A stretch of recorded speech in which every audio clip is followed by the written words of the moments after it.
साहब प्रोग्राम में खुश आमदीद। अस्सलाम वालेकुम वरहमतुल्लाहि वबरकातुहू। हम आरिफा मुजफ्फर तो हाजिर हैं एक और सेगमेंट ऑफ साज़ो आवाज़ के साथ। और आज के गेस्ट बहुत बेहतरीन गेस्ट हैं। I personally had a chance, इनसे पहले भी मेरी मुलाकात रही और पाकिस्तान की एक फ़िल्म थी 2016 में ये फ़िल्म बनी थी और पॉलिटिकल थ्रिलर मूवी थी। फ़िल्म तो बहुत खूबसूरत थी मगर वडेरों को एतराज़ था। जनाब अशर अज़ीम साहब हमारे साथ तशरीफ़ रखते हैं और मोहतरमा बुशरा अज़ीम साहिबा तशरीफ़ रखती हैं। आपके तशरीफ़ लाने का बहुत शुक्रिया। Thank you for having us on the show Arifa Majid भाई। सर फ़िल्म की तो हम बाद में बात करेंगे, पहले तो मैं ये बात करती हूँ कि अल्लाह ताला ने जब आपको बनाया तो बड़ा ख़ास बनाया, लंबे ऊंचे, और अल्लाह ताला ने आपको आवाज़ भी बहुत खूबसूरत दी। Thank you so much. नहीं मतलब आवाज़ की जहाँ तक ताल्लुक़ है तो दो किस्म की होती हैं, एक तो टीवी की आवाज़ है, एक रेडियो की आवाज़ है। तो आपकी रेडियो की आवाज़ है मगर आपने रेडियो पे कभी काम नहीं किया? नहीं जी, अनफॉर्चुनेटली नहीं, मौका नहीं मिला रेडियो पे काम करने। तो मगर टीवी पे और फिल्म पे किया और जी फिल्म में किया। अच्छा, टीवी पे आपने काम भी किया है? जी टीवी पे धुआं मैंने टेलीविज़न पे किया था। अशर अज़ीम साहब, जहाँ तक मैं ये कहती हूँ कि आप वाकई किसी तारुफ के मोहताज नहीं हैं, वाकई किसी तारुफ के मोहताज नहीं। आपने जो धुआं ड्रामा भी किया मगर जो फिल्म आपने की मालिक, उसके बाद तो सारे रिकॉर्ड मालिक ही बन गए। थोड़ा सा हमें बताइएगा 2016 में ये पॉलिटिकल थ्रिलर फिल्म जो बनी है, क्या हुआ, कैसे बनी, कहाँ से ख्याल आया? आरिफा, पाकिस्तान में थ्रू आउट पता नहीं, मुझे हमेशा ये एक फीलिंग रही है, चाहे वो धुआं था चाहे मालिक अब थी बनाई, फीलिंग ये रही है कि you see, running a country is not a spectator sport. You have to participate in it. और आई थिंक कि हमने वक्त के साथ साथ मुल्क में बहुत बड़ी मेजॉरिटी को हम मार्जिनलाइज करते जा रहे हैं, उनका स्टेक इनटू द सिस्टम नहीं है। तो मुझे हमेशा से ये फियर रहा है कि भाई ये कैसे चलेगा। You can't have a small group of people over an overwhelming majority जो कि बेचारी deprived है। So मैं हमेशा ये कहने की कोशिश करता रहा हूँ, चाहे धुआं के थ्रू था चाहे मालिक के थ्रू था, कि भाई ये एक ही मुल्क है और इसके अलावा तो हमारे पास कुछ नहीं है। तो let's kind of put our shoulders together and move in a direction and let's all participate in it.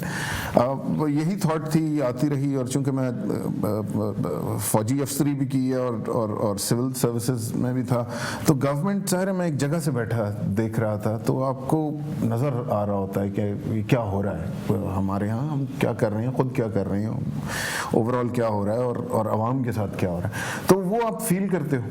वो बस मैं फिर ज़रा वो कम्युनिकेट करने के लिए आपको एक स्टोरी लाइन बनानी पड़ती है ताकि वो व्यूअर तक जा सके। तो I wrote this about 12 years ago and फिर मौका नहीं मिला और अब फिर अचानक इस किस्म का सब्जेक्ट आजकल टेलीविज़न पे करना बहुत मुश्किल है, क्योंकि ज़रा एक तो पाकिस्तान टेलीविज़न है वो फिर गवर्नमेंट के बहुत क्लोज़ है। जो कमर्शियल चैनल्स हैं वो कमर्शियल चीज़ें ज़्यादा पसंद करते हैं, वो इस तरह के मैसेज टाइप की, और उसमें चैनल का ओनर कहता है कि भाई ये दो चीज़ें बना के ले आएँ तो चलेंगी, लेकिन इस तरह की चीज़। सो ऑप्शन कोई नहीं थी सिवाय फिल्म बनाने की। मैसेज की जब बात की है तो आपने क्या मैसेज देने की कोशिश की है? इसको हम बाद में लेके चलेंगे। अशर भाई, आपसे जब जनाब अजीम साहब जब आपसे बात हो रही है तो बाज़-औक़ात पोइट्री में अल्लाह तबारक व तआला किसी को भी सलाहियत देता है, यानी अचानक इंसान को आमद होना शुरू करती है, अल्फाज आना शुरू करते हैं। आपसे बात हुई, you are a very educated man, would you mind to share कि आपकी एजुकेशनल क्या बैकग्राउंड है और किस पोजीशंस पे आप पाकिस्तान में रहते? मैं जी क्वेटा से ताल्लुक़ है, मैंने ओ लेवल्स किए थे क्वेटा में, उसके बाद एफएससी करके टिपिकल हर बच्चा उस वक्त या इंजीनियरिंग या मेडिसिन में जा रहा होता था, तो मैं एफएससी करने के बाद एयरफोर्स चला गया, एरोनॉटिकल इंजीनियरिंग कर रहा था। फाइनल ईयर में एयरफोर्स से मैं हट गया और मैं IBA institute of business administration Karachi university है वहाँ चला गया, वहाँ पे MBA कर रहा था। फिर सिविल सर्विसेज में जाने का ख्याल आया तो CSS का एग्ज़ाम दे दिया और सिविल सर्विसेज ज्वाइन कर ली। सो पिछले 28 साल से मैं सिविल सर्विसेज में था।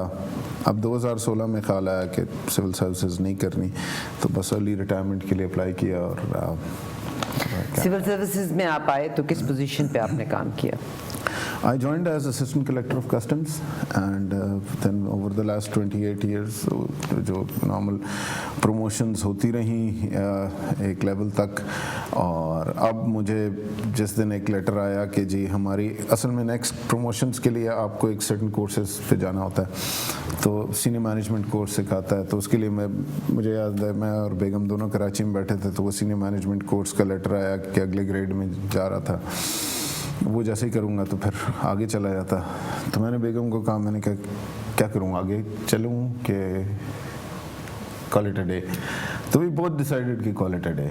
सो उस दिन मैंने तय किया कि अगले दिन सुबह मैंने जाके अर्ली रिटायरमेंट के लिए अप्लाई कर दिया। मैं उनसे बुशरा जी से पूछूंगा क्यों आपने डिसाइड किया कि call it a day?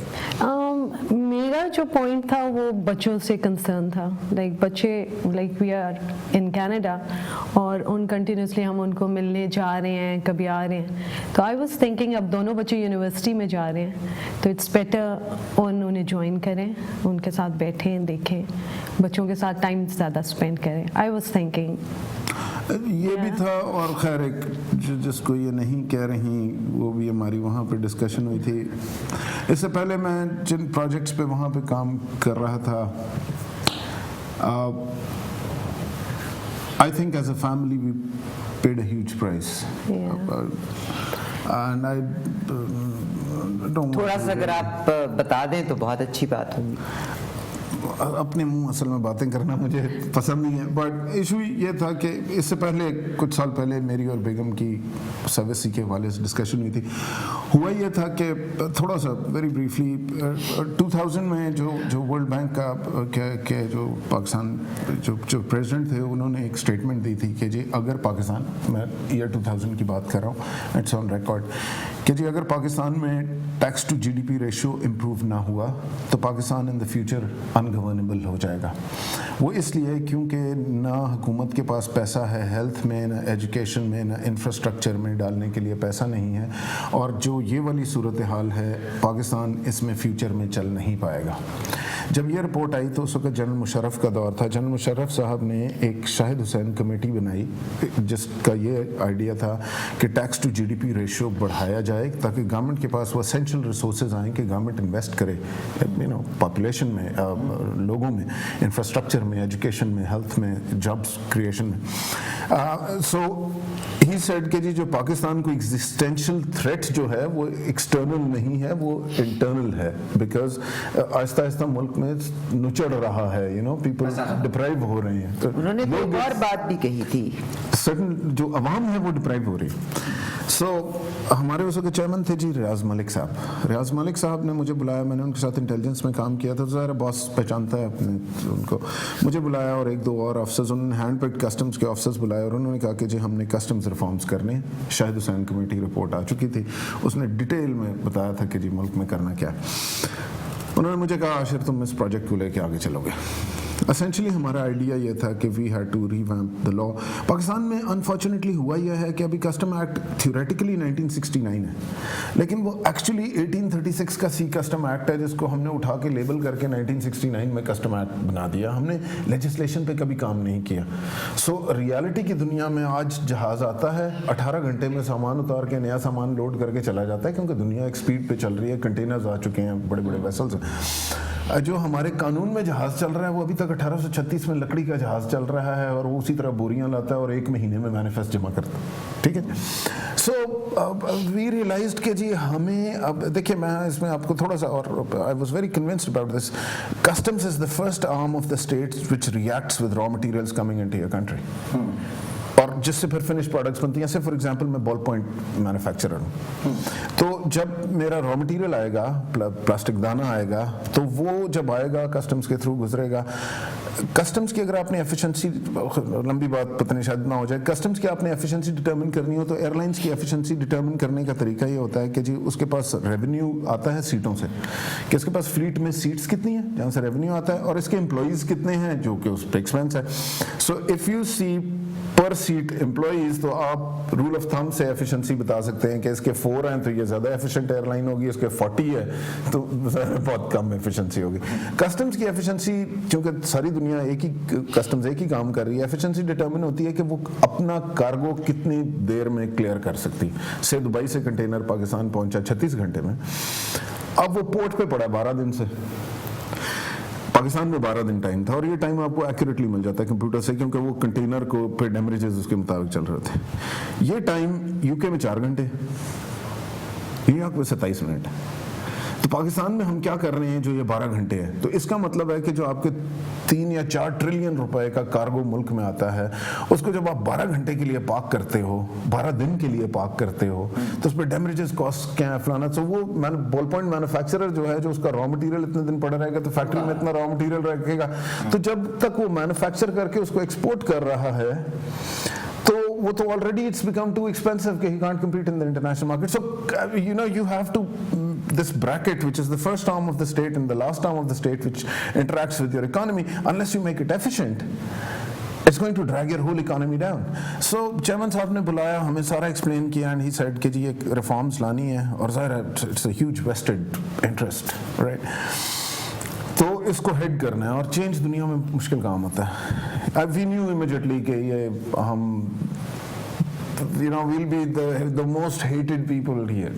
I came home, I spoke to my wife then, and this was in 2001, कि ये project है, do I do it? रास्ता हमें पता था इसमें बहुत जख्मी होंगे, बहुत पथरीला है, बहुत मार पड़ेगी, और but she said you have to do it, you know. And we started doing that project. We delivered that project 2005 में Prime Minister of Pakistan inaugurated that project. We cut that time from 12 days to 4 hours within 3 months. But the whole country, everybody was an enemy, you see. Why? What we did was we automated everything. Why is it कि जी customs के पास एक बंदा कागज़ एक लेके आता है, 7 कागज़ बड़े बड़े, वो टाइप करके बिल ऑफ एंट्री बनाई है, फिर BL लगाया, फिर फलाना लगाया, फिर फलाना लगाया, जो उसमें वर्किंग हुई भी है. अगर आपकी डॉक्यूमेंटेशन में कोई प्रॉब्लम नहीं है ना, और आपके कंटेनर में कोई इश्यूज नहीं है, it required 64 steps and 32 signatures. तो आप हर मेज़ पे जाके माथा टेकते हैं ना, और पैसा भी देते हैं. मैं नहीं, अब आप समझती हैं, देते हैं. ठीक है जी, हाँ जी, ठीक है. अब जहाँ पे स्पीड मनी टाइप की बातें होना शुरू हो जाती हैं, तो वहाँ पे डिपार्टमेंट के इंटरेस्ट में होता है कि स्पीड कम होगी तो ही स्पीड मनी होगी ना, अगर चीज़ें वैसे ही फटाफट क्लियर हो जाती. So we make complex processes, we make complex procedures, we make complex laws, right, because it serves everybody. Now in a country of 200 million people, should we look after the interest of 9,000 odd people who serve the department and benefit from it, or do we have to look at the interest of 200 million people? But then those 9,000 are powerful people, and those 200 million, they'll never stand by your side, right? अशर ये तो बात बहुत लंबी होगी. So in any case, बेगम ने कहा चल, हम चल पड़े, एंड 18 घंटे काम किया. बच्चे कब बड़े हुए पता नहीं चला, प्रोजेक्ट डेवलप कर दिया, डिप्लॉय कर दिया, सब कुछ हुआ.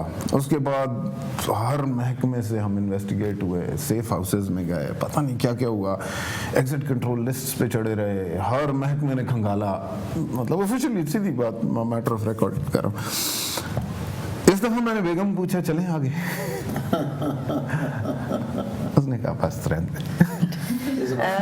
मैं आपकी ना, अभी आपने जब परवेज़ मुशर्रफ साहब की बात कही ना, तो उन्होंने असम्बली में एक और भी बात की थी. जब डॉक्टर अब्दुल कदीर खान साहब का वाक़या हुआ था, तो उन्होंने कहा था मीडिया के बारे में कि हम में से अक्सर हम अपने मुल्क के ही दुश्मन हो जाते हैं. उन्होंने कहा था इनमें से जिस चीज़ को पता है, इनको पता है कि हम कहाँ से वीक हैं, ये ख़ुद हमारे वीक पॉइंट्स को बाहर जाके बताते हैं और कहते हैं हम यहाँ से वीक हैं, हमें यहाँ से आके मारो. अच्छा, एनीवेज, तो आपने फिल्म मालिक को जब बनाया ज़ाहिर है आपने कहा कि आपने उस जगह से देख के बनाया, थोड़ी सी ज़रा उसकी कास्ट को शेयर करें, और मेरा दिल करता है थोड़ा सा मेरे इसका क्लिप भी दिखा दिया जाए तो जी अच्छा है। Please sure. देखते हैं थोड़ा सा मालिक को। और मेरी आप लोगों से रिक्वेस्ट है, अगर आपने अभी तक नहीं देखा तो किस जगह पे जाएं, किसको iTunes से भी हम ले सकते हैं, iTunes पे अवेलेबल जरूर इसको सपोर्ट नेटफ्लिक्स कीजिए। पे भी है, YouTube पे तो वैसे किसी ने पायरेट करके डाला, मैं तो आप जाएं YouTube पे देखना शुरू कर दी। मगर देखिए फिर वही बात है ना कि जब हम एक अच्छे को प्रमोट कर रहे हैं तो रादर देन पायरेटेड फॉर्म को देखें, रेगुलर फॉर्म या लीगल फॉर्म कहाँ देख सकते हैं? iTunes है iTunes पे आप लीगली देख सकते हैं, और अब तो नेटफ्लिक्स पे भी आ रही है, सिनेमाज में भी अभी तक लगी हुई है, कुछ सिनेमाज में पाकिस्तान में लगी हुई है। अगर आप देखना चाहते हैं तो जाके लीगली देखना चाहते हैं वहाँ देख लीजिए। आपने जो कहा था ये कि ये इस बैन लगा हुआ है, तो बैन वापस आते हैं एक छोटी सी ब्रेक के बाद, थोड़ा सा मालिक का हम आपको प्रीव्यू दे सकते हैं विद योर ड्यू परमिशन। जी, please, और इसके गीत बहुत पसंद किए गए। आज हम आपको जो पहला गीत मालिक का सुना रहे हैं, राहत फ़तेह अली खान की आवाज़ में है, और अशर ही आपको बताएंगे कि इस गीत की फिर बैकग्राउंड बन क्या गई थी। आप enjoy this song, well come back.